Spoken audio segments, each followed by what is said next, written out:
অনেক আগের কথা, তখন কর্মাবাই খুব ছোট্ট ছিলেন। প্রতিদিন ভোরবেলায় খিচুড়ি রান্না করে মন্দিরে নিয়ে যেতেন। সেই খিচুড়ি জগন্নাথ প্রভুর সকালে প্রথম ভোগ হিসেবে নিবেদন করা হতো। ভোর 4টের সময় সেই খিচুড়ি নিয়ে পণ্ডিতজি ভোগ লাগাতেন। এইভাবেই বছরের পর বছর চলতে লাগলো। সময় গড়িয়ে গেল, কর্মাবাই বুড়ি হয়ে গেলেন। তার হাঁটুতে ব্যথা শুরু হলো। একদিন তিনি জগন্নাথ দেবকে বললেন, লালা, এখন আমি আর মন্দিরে আসতে পারবো না। আমার হাঁটু আর সঙ্গ দিচ্ছে না। আজ থেকে তুমি আমার ঘরে এসো, এখানে খিচুড়ি খাবে।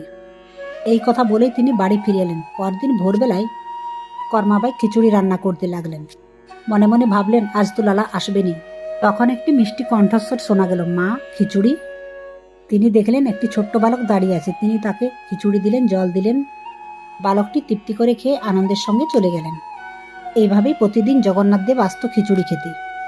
এইদিকে মন্দিরে বহুদিন ধরে এক নিয়ম চলে আসছিল। কর্মাবাই প্রতিদিন খিচুড়ি এনে পণ্ডিতজিকে দিতেন, আর পণ্ডিতজি ভোগ লাগাতেন। এখন আর কয়েকদিন ধরে কর্মাবাই আসছে না। পণ্ডিতজি ভাবলেন, এতদিন হয়ে গেল কর্মাবাই আর আসছেন না, জগন্নাথ দেবের খিচুড়ির ভোগও লাগছে না।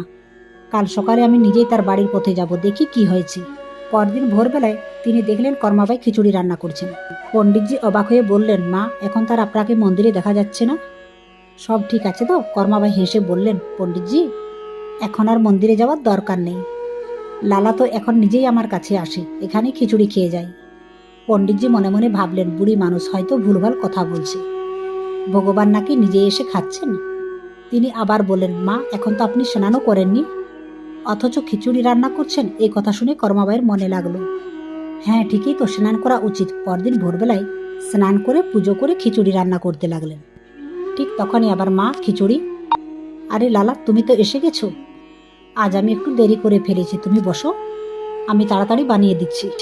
মা, তাড়াতাড়ি করো, মন্দিরের দরজা খুলে যাবে। খিচুড়ি রান্না হতে হতে তাড়াতাড়ি জগন্নাথ প্রভুর সামনে রেখে দিলেন। এত তাড়া ছিল, তাড়াতাড়ি খেয়ে তিনি জলও খেলেন না, সোজা চলে গেলেন। ঠিক সেই সময় মন্দিরে পণ্ডিতজি দরজা খুললেন।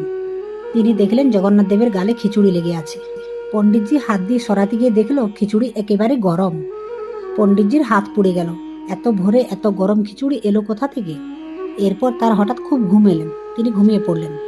স্বপ্নে জগন্নাথ তাকে দর্শন দিয়ে বললেন, তুমি আমার মাকে গিয়ে বলেছিলে স্নান করতে, পুজো করতে, তারপর আমাকে ভোগ দিতে।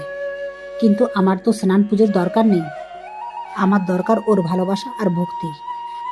তোমার হাত তো একটু ছুঁয়েই পুড়ে গেল। ভাবো, আমি যখন গরম খিচুড়ি খেলাম, আমার মুখ কতটা পুড়লো। এই কথা শুনে পণ্ডিতজির ঘুম ভেঙে গেলেন। তিনি কান্নায় ভেঙে পড়লেন। ছুটে গেলেন কর্মাবাইয়ের বাড়ি। তার পায়ে পড়ে বললেন, মা, সত্যি ভগবান আপনার কাছে আসেন। আপনার স্নান